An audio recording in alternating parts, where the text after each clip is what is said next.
So thumbnail already చూసే ఉంటారు. ఈ వీడియో వచ్చి i20 స్పోర్ట్స్ ఆప్షనల్ వేరియంట్ అనమాట. సో దీని గురించి నా ఓనర్‌షిప్ రివ్యూ అయితే చెప్తాను. సో ఇది వచ్చేసి 2 ఇయర్స్ అయింది కార్ కొని. సో వీడియో అయితే ఫుల్‌గా చూడండి. ఎవరైతే ఈ కార్ కొనాలనుకుంటున్నారో మీకు ఒక ఐడియా అయితే వస్తుంది.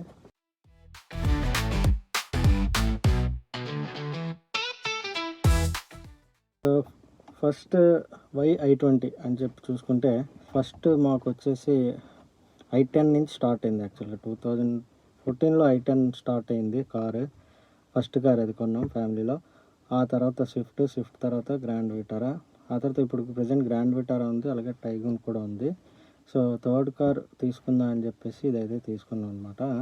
సో బేసిక్గా ఫస్ట్ కార్ ప్రిఫరెన్స్ అని నేనేం చెప్పట్లేదు, బట్ ఈ కార్ ఎందుకు తీసుకున్నాం అనేది చెప్పాలనుకుంటే, యాక్చువల్గా ఏదైతే మనకి హెవీ వెహికల్స్ ఉన్నాయో, సో సిటీలో తిరగడానికి మనకి ఈ చిన్న వెహికల్ కావాలి అని చెప్పేసి, అంటే మా ఫాదర్ ఏజ్ వాళ్ళు కూడా ఇది డ్రైవ్ చేయడానికి ఈజీగా ఉంటుంది కదా, ఒకవేళ చిన్న కార్లు వేసుకొని వెళ్తే సందుల్లో తిరగడానికి అని చెప్పి ఆ రకంగా చిన్న కార్ చూద్దాం అనుకున్నాం ఫస్ట్. సో సబ్ 4 మీటర్స్లో ఏదైనా చిన్న కార్ ఉంటే చూద్దామని. అయితే స్విఫ్ట్ i10 ఆ రేంజ్లో ఆల్రెడీ అవి మేము డ్రైవ్ చేసాం కొన్నాం కాబట్టి మరి ఇంకా ఆ రేంజ్లోకి అయితే వెళ్ళదలుచుకోలేదన్నమాట. సో ఆ తర్వాత నెక్స్ట్ ఆప్షన్ ఏముందని చూసుకునేటప్పటికి మనకి ఐదర్ సబ్ 4 మీటర్ ఎస్యూవీస్ ఉన్నాయి, లేదంటే సబ్ 4 మీటర్ సెడాన్స్ ఉన్నాయి, లేదంటే ఇంకా మనకి హ్యాచ్ బ్యాగ్స్ అయితే ఉన్నాయి. మీటర్ సెడాన్స్ పక్కన పెడితే సో ఫైనల్గా హ్యాచ్ బ్యాగ్స్ అనేవి తీసుకుందాం అనుకున్నాం. సో అందులో మనకు ఆప్షన్ వచ్చేసి బెలినో, తర్వాత i20, తర్వాత ఆల్ట్రోజ్ అయితే ఉన్నాయి. సో బెలినో ఎందుకు మేము వద్దనుకున్నాం అంటే, ఆల్రెడీ మారుతి అనేది ఒక 4 ఇయర్స్ మొత్తం ఉంది, అదే స్టీరింగ్ వీల్, అదే ఇంటీరియర్ అంతా స్విఫ్ట్ వల్ల. సో ఇంకా మారుతి వైపు అయితే వెళ్ళదలుచుకోలేదు. అండ్ ఇంకోటి ఏంటంటే గ్రాండ్ విటారా కూడా ఆల్రెడీ ఉంది కాబట్టి సేమ్ అట్మాస్ఫియర్ ఇంటీరియర్ లోపల ఉంటుంది కదా అని ఇంకా మారుతి సైడ్ అయితే వెళ్ళదలుచుకోలేదు. సో ఇంక మనకున్న ఆప్షన్స్ ఏంటంటే హుండాయ్, తర్వాత మహేంద్రాలో అయితే మనకి ఏం లేవు, అండ్ ఫైనల్గా టాటా ఆల్ట్రోజ్ ఒకటి ఉంది. సో టాటా ఆల్ట్రోజ్ అప్పటికి ఇంకా ఫేస్ లిఫ్ట్ వెర్షన్ అయితే రాలేదు. సో ఇది ఎప్పుడు కొన్నాం, 2024లో కొన్నాం. So Tata Altroz face lift version రాలేదు.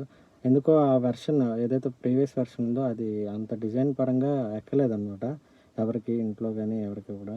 సో అందుకని ఇంకా మనకున్న ఏకైక ఆప్షన్ ఏంటంటే హుండాయ్. సో హుండాయ్కి వెళ్తే అప్పుడు యాక్చువల్గా హుండాయ్ ఎక్స్టర్ తీసుకుందామని వెళ్ళాం, బట్ చూసుకుంటే i20 కనిపించింది. అప్పుడు దాకా i20 మీద అంత ఫోకస్ చేయలేదు, బట్ i20 చూడడానికి బాగుంది అనిపించి ఇంకా ఏ వేరియంట్ ఏంటి అని స్టార్ట్ చేయడం మొదలుపెట్టాను అనమాట అడగడం. సో అందులో మనకి స్పోర్ట్స్ వేరియంట్ అయితే బేస్ మిడిల్ వేరియంట్ అని చెప్పారు, మ్యాగ్నా తర్వాత బెటర్ వేరియంట్ అని. అంటే అయితే స్పోర్ట్స్లో ఏం వాల్యూ వస్తుంది ఏంటి అని చూసుకునేటప్పుడు మనకి స్పోర్ట్స్ ఆప్షనల్ అయితే మొత్తం అన్నీ వస్తున్నాయి అని చెప్పేసి ఇంకా i20 అయితే తీసుకున్నాము. సో ప్రోస్ వచ్చేసి కార్లో మీకు అన్నీ ఉంటాయి. స్పోర్ట్స్ ఆప్షనల్లో సన్ రూఫ్ ఉంటుంది, ఇన్ఫర్టైన్మెంట్ సిస్టమ్ ఉంటుంది, యాపిల్ కార్ప్లే, ఆండ్రాయిడ్ కార్ప్లే, అలానే మీకు ఏమంటారు వైర్లెస్ ఛార్జింగ్, తర్వాత tyre pressure monitoring system, and reverse camera, తర్వాత రేర్ వైపర్స్ ఒకటే ఇవ్వలేదు, బట్ మిగతావన్నీ ఆటో హెడ్ ల్యాంప్ ఫ్యూచర్ కూడా ఇస్తున్నారు. అండ్ ఓవరాల్గా ఇంటీరియర్ పరంగా అనేది లేదు అనేది అయితే లేదు, అన్నీ ఉన్నాయి మీకు ఈ కార్లో. అండ్ సన్ రూఫ్ కూడా ఉంది మీకు ఇన్ కేస్ సన్ రూఫ్ కావాలి అని అంటే. సో కాన్స్ విషయానికి వచ్చేస్తే మీకు first of all petrol mileage అనేది చాలా పెద్ద కాన్. హైవేస్లో ఓకే 16-17 వస్తుంది, బట్ లోకల్లో అయితే 8-9 వస్తుంది, 7-8 కూడా వస్తుంటుంది పీక్ ట్రాఫిక్ ఉంటే. అయితే ఇది ప్రాబ్లం ఎక్కడ వస్తుంది అంటే, చూపించే రేంజ్కి దీనికి వచ్చి మైలేజ్కి అసలు సంబంధం ఉండదు అనమాట. ముఖ్యంగా సిటీలో. హైవేలో అయితే మీకు ఇప్పుడు 1000 రూపాయలు పెట్రోల్ కొట్టిస్తే మనకి మ్యాక్సిమం 9.5 లీటర్స్ వస్తుంది కదా, 9.5 ఇంటూ 15 ఆర్ 16 వేసుకుంటే ఏదైతే వచ్చే రేంజ్ ఉందో అదే రేంజ్ మీకు మెయింటైన్ అవుతుంది హైవేలో. బట్ సిటీలో మీరు 1000 రూపాయలు పెట్రోల్ కొట్టిస్తే రేంజ్ చూపిస్తుంది కదా, అంటే మీరు సిటీలో తిరిగిన రేంజ్కి. ఫర్ సపోజ్ ఈవెన్ 80 కిలోమీటర్స్ మీరు చూపించిన ఒకసారి మీరు స్టార్ట్ చేసి వేరే షాప్ దగ్గరికి వెళ్ళి ఆపి మళ్ళీ అక్కడ ఇంజిన్ స్టార్ట్ చేసేటప్పటికి మీరు వెళ్ళింది 2 కిలోమీటర్లు అయితే అక్కడ స్పీడోమీటర్లో దగ్గర దగ్గర 5-6 కిలోమీటర్లు మైనస్ చూపిస్తుంది అనమాట రేంజ్. సో ఈ లెక్కన ఏమవుతుందంటే, మీరు ఒక రోజులో 4-5 సార్లు తిరిగారు అనుకోండి, ఒక 12 or 15 కిలోమీటర్స్ కవర్ చేస్తే మీకు రేంజ్లో 15కి ఒక 4 టైమ్స్ దగ్గర దగ్గర 4 టైమ్స్ అంటే మీకు 60 కిలోమీటర్స్ మైనస్ అయిపోయి చూపిస్తుంది అనమాట. అదేం అర్థం కాదు నాకు ఎందుకు అలా చూపిస్తుంది అనేసి. బట్ హైవేలో అయితే పర్ఫెక్ట్గా పనిచేస్తుంది. సో మైలేజ్ సిటీలో అయితే మనం ఎక్స్పెక్ట్ చేయకూడదు, మ్యాక్సిమం 7 to 8. అది ఖాళీగా ఉంటే మీకు 10-11 కూడా వస్తుంది. అయింది 20 కిలోమీటర్స్.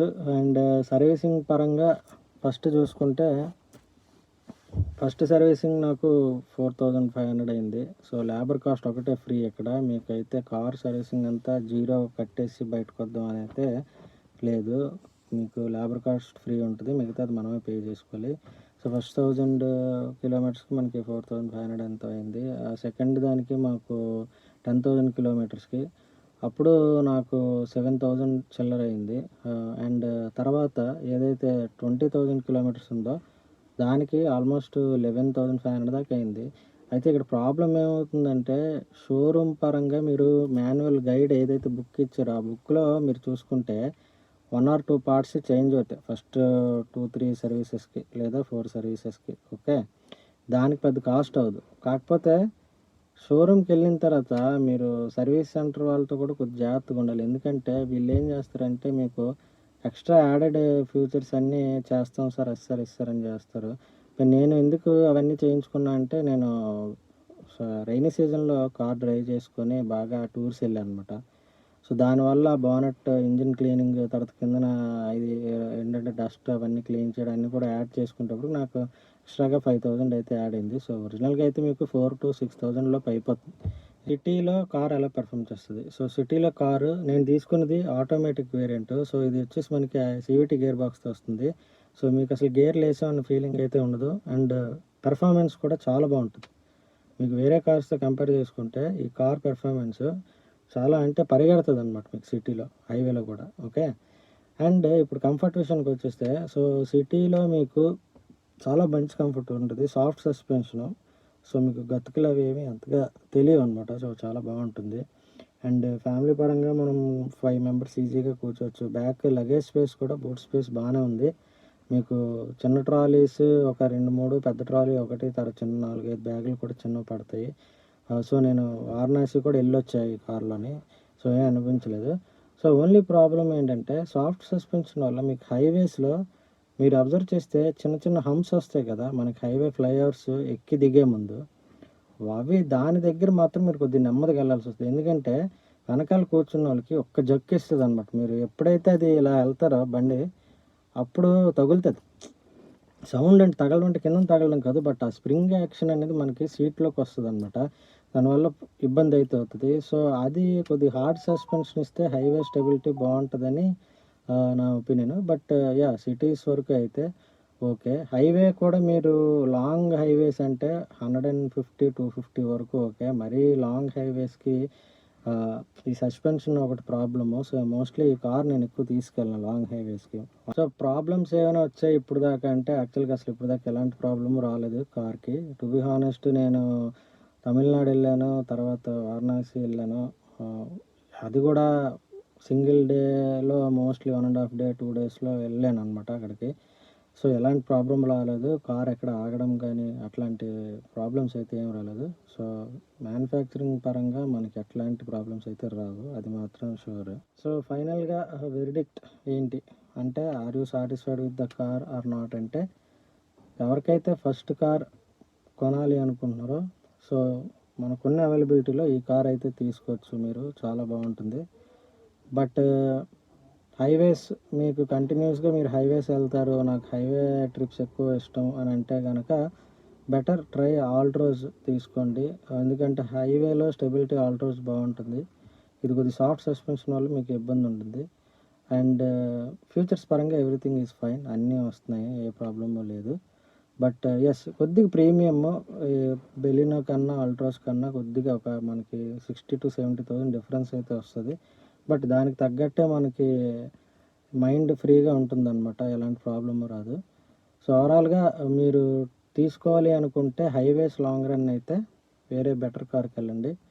లేదు మీకు ఓకే అనుకుంటే సిటీస్లోనే ఎక్కువ తిరుగుతున్న హైవే ఎప్పుడో ఒకసారి వెళ్తాను అంటే మీరు తీసుకోవచ్చు. అండ్ ఇది తీసుకున్నాక మీకైతే డెఫినెట్గా ఆటోమేటిక్ వేరియంట్లు అయితే మీకు డెఫినెట్గా మీరు అయితే బాధ అయితే పడరు. ఎందుకంటే మైలేజ్ పక్కన పెడితే కార్ పెర్ఫార్మెన్స్ కానీ ఏదైనా సరే టాప్ నాచ్ అనమాట, అది మాత్రం నేను చెప్పొచ్చు.